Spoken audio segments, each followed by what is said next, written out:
স্বভাবে স্বভাব নষ্ট, কর্মদোষে জীবন নষ্ট, সঙ্গদোষে নষ্ট পোলাপান। আঙ্কেল আন্টি কথাটা আপনাদেরকে বলছি। আপনার ছেলের বয়স 18 থেকে 20 বছর হয়েছে।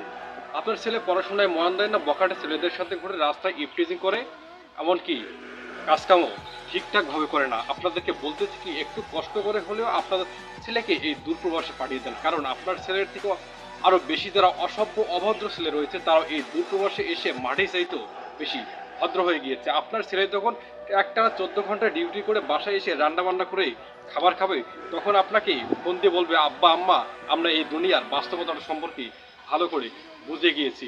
আসলে একটা বিষয় কি জানেন, আমাদের দেশে এত সকল বিশৃঙ্খলা কেন হচ্ছে? কারণ এই যে ছেলেদের, উঠতি বয়সী ছেলেদের, 18 থেকে 20 বছর ছেলেদের এই যে বিশৃঙ্খলা, এই যে আড্ডা, যার কারণেই তাদের এই সকল বিশৃঙ্খলাগুলো হচ্ছে। আগে এই সকল ছেলেদের আড্ডাগুলো বন্ধ করেন, দেশ এমনিতেই শৃঙ্খলায় পরিণত হয়ে যাবে।